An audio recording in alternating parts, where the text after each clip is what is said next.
do not drink this. You gonna die. You gonna turn shocked like an eel. You gonna lay on your back, bloody pool around you. Do you know how that feels when you in a field where you try to find out what's real, but you in hell? Perfect. Letter, my skin got a tough and I'm got a vendetta. Yeah, I gotta do better. Yeah, said I gotta do better. Yeah, that's the motto. A gift and a curse. My foot in the pedal and never let up. I dropped the L, now it's Toro. Dubs come in first like it's Whack-A-Mole. But tell them all, yeah. Can't come in last, no. Come in first, I ain't no slowpoke. Oh, it's told. I said, oh, it's told. I said, oh, it's told. I dropped the L and it's dubs. I ain't no more fake. Hey, what's up, everybody? It's Toro the Magi, and this is the Inner Sanctum, the show where we enjoy art for what it is and extract the value that it represents for us. Today, this is going to be the first episode where we have a featured artist, and we have Tess Martins. Her Instagram is Tessniche, Tessnich. She's a visual artist out here in Charlotte. I met her on the set of the Shout Out Toys podcast, or my other podcast, where we talk about things. We talk about artists and their art and like their journey and everything. In this episode, we're going to be focusing on keeping the fun in your art and, you know, still achieving life goals and everything, because, you know, as artists, sometimes that can fade away over time if you're not going about it in a mindful manner. But without further ado, we're going to go ahead and get into it. The first footage you're going to see is going to be just from us looking at some of her art. Instead of it just being one piece, I am just going to like kind of do a broad overview of what she kind of creates and like what she gives me from what the energy she gives me from what she creates. But without further ado, let's go and get to it. So I'm here with Tess. So what's like out of all the pieces like right here that you have, like what's your favorite, if I'm being honest? Probably right now the clown. I'm not even done with him, but I think just because, like, as you can tell, I'm going through a pastel phase, or at least I don't know. So these are newer? Yeah, these are like more new. This one's like, these two were like 2019. This is probably 2020, 2021. Stretched canvas. Yeah. Oh, I hot glued this shit. Oh wow. This was a square canvas, and I just put it on a round canvas because I didn't finish it. I am queen of DIY, but yeah, I just like this sad clown aesthetic, and I love adding a bunch of pastel colors together to try to make certain things. It's not done, but I like how it's even how it's coming out. It's not done. No. It looks done. But no, I mean, if you're the artist, you're the artist. Yeah, no. I just find, because like that's the thing. It's like, to me, this is not. I still want to work on it, but it's still so fun looking already. I love pink. Yeah. Pink, purple. Pinks, purples. Blues. That's what I like. I love. Very sweet. Yeah, this is my favorite spot of this one. And who doesn't love breakfast food, man? I ate all my cereal like yesterday. Last bit of it. I'm obsessed with like cereal. Yes. Oh my gosh. Me too. I don't eat it as much, but it's like, that's the thing aesthetically. Like, I remember having like, I don't know, trying to make I had a cereal phase where I was trying to like paint Fruit Loops all the time and stuff like that. So I was like, let me do that. Okay. And I love portraits. Okay, so.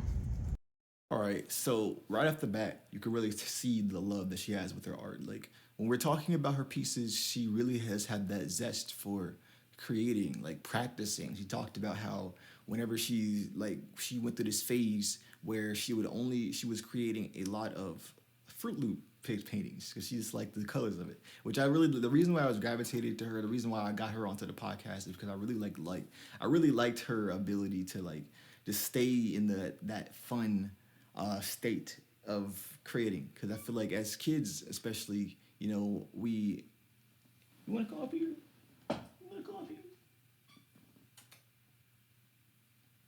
Hey buddy, this is Karma. You probably seen her in the intro. She barks sometimes at me, but you can see like when kids like create, like I know I can speak for myself. Like I grew up doing Legos. I grew up writing stories, drawing a lot, and I also wanted to make a video game at one point, and I created like all the characters and the backstory and all that stuff, and that really is the reason why I feel like we get back into creating is because of that zest that we have when we're younger. Like you might not remember it at times if you don't look at yourself as a creative person. But honestly, my philosophy with life is that life is creativity. Life is art. Is an art of doing everything. That's why certain people like certain things. Like people like to play basketball, baseball. People like to have certain jobs. Maybe you like to make sandwiches. Maybe you like to cook. Like it doesn't matter. There's an art to it, and that's like the us as humans. Our birthright is creativity. So when an artist tells me they don't like to create anymore, I know right there that they do not have the full picture for what like their ability really is, like who they are and like what life really is, and it just takes the zooming out of effect of that. Um, Really kind of like I said in this episode, I wanted to talk about the joy that really is still can still be a part of your art if you lost it. For me, um, I'll tell a little bit of story about me. I at one point had kind of pulled back from like rapping and making art for a little bit, simply because I can't make any excuses. Like I'm not gonna make any excuses. It was me. I didn't know that I I I had to grow as a person because to where my mindset is growing from right now is that everything is art and there's no reason for you to have to put your art like on the back burner because it can be integrated with everything that you're doing. For a little bit, I remember when I first started rapping, like I would go to work, come back home, create like music until like 3 o'clock in the morning, wake up again like in the afternoon, go to work, come back, do it all over again. Learning, I was writing notes and everything about how to make beats and like how to mix and master and like make songs and stuff. And I was just doing that over and over and over again, and it was just so fun for me. And then after a while, like I had this dream for like being the best. I was in a very competitive mind state for a lot of reasons, because my childhood and who I thought I needed to be. I thought I needed to be the best of everything because at one point I didn't feel like I was that good. So I feel like I needed to come back, do it all over again, and be the best now. Beat everybody out. Really, I just want to collaborate now. I just want to create, and I want everybody else to create as well. So in that mindset, like I was trying to do all this stuff, but I wasn't developed enough as a person to grow and learn how to do the things that actually you need to do to make your art actually flourish.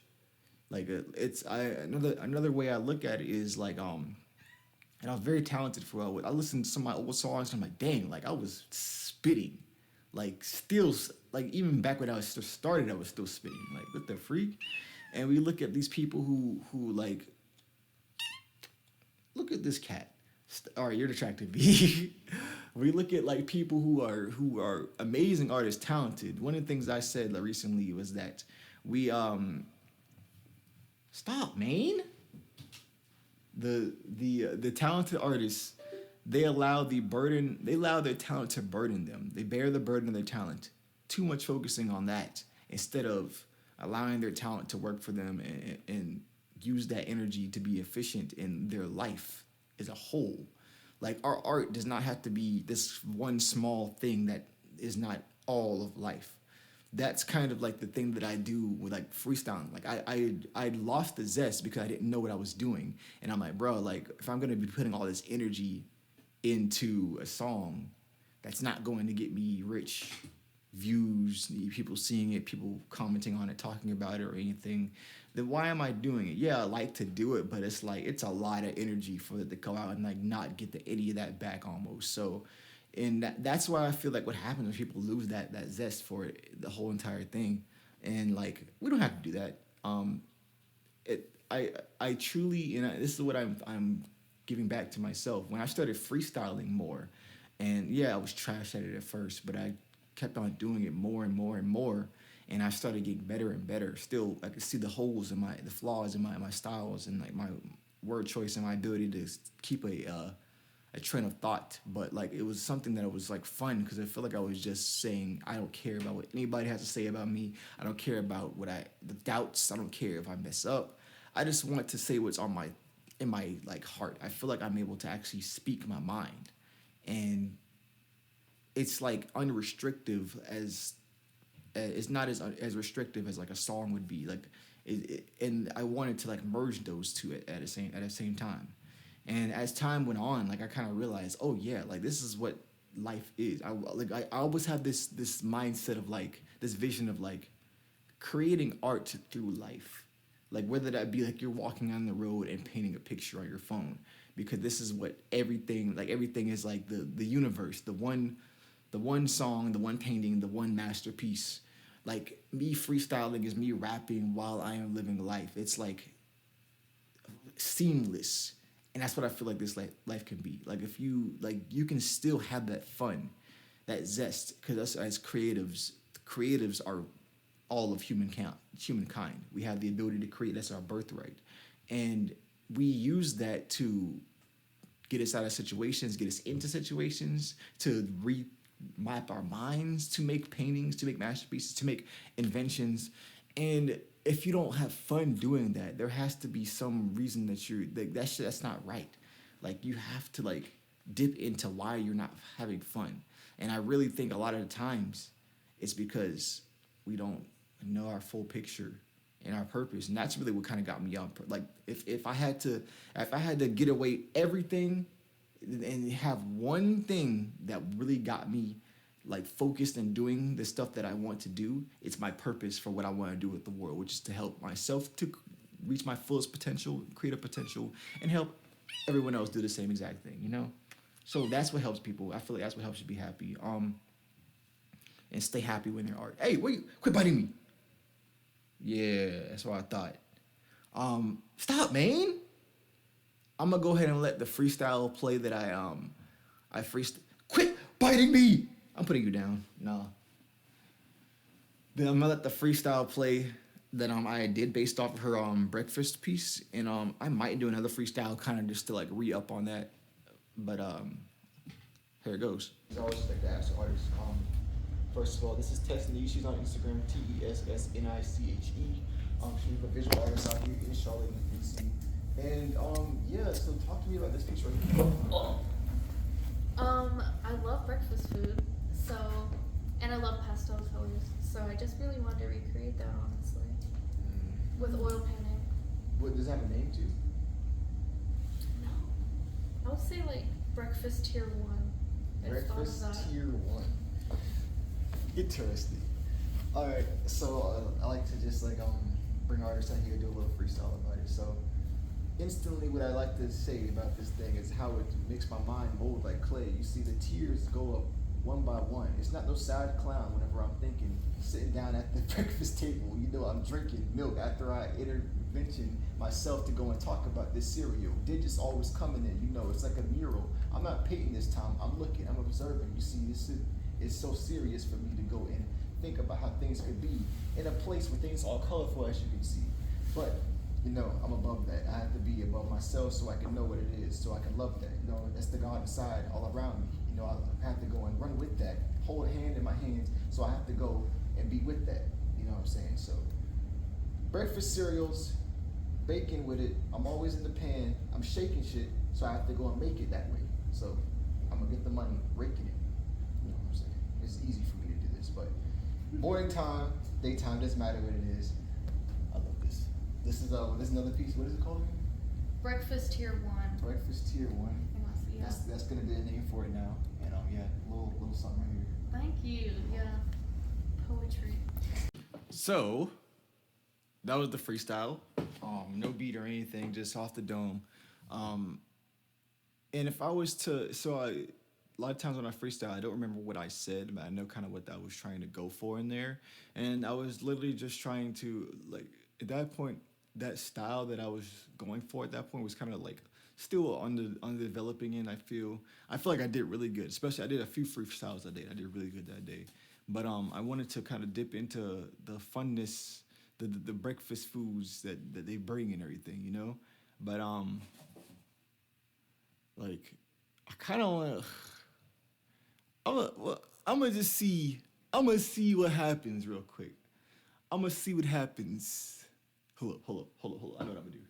I'm gonna do another freestyle, 8 Mile type shit. When I go and understand my ways that I go down the aisles and I see people playing in this place that we call the Grimace Island. People laughing and shit, they smiling, but I know this is different. This ain't hitting the same as it was a couple minutes before when I was inside of the woods, looking right through the forest.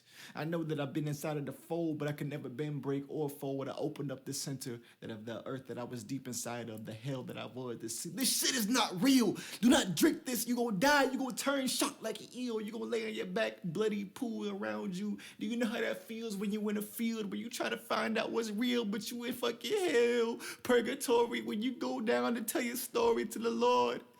Matter of fact, that's the devil go up the escalator. Now you know that it's another level, different places that I was. It was a place that I could settle, colonizing when I'm really trying to find my metal. I ain't shooting no guns. I'm shooting bars at the side of my place, inside of my mouth, inside of my face. You know what I'm saying? It's when I go on rise and I race like a mouse in a race. I'm outside of the rat race. I know what it is. I got a taste. I'm not a snake. I know what I have to be inside of this lake. Walking in the wild like the Messiah said. I'm not Jesus, but I know who I am. I got a piece of me inside of my soul, the Holy Spirit. Don't drink the Grimace shake. No. But I love this piece. And that's why I wanted to rap about it.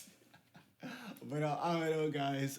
That's episode 3 of the Inner Sanctum. I want to say thank you for you guys for watching. Thank you, Tess, for providing me with your energy and your art and the world at large. I want you to keep on doing what you're doing. Keep on having fun and keep on creating. And this is Tyler Magi signing off. Bye.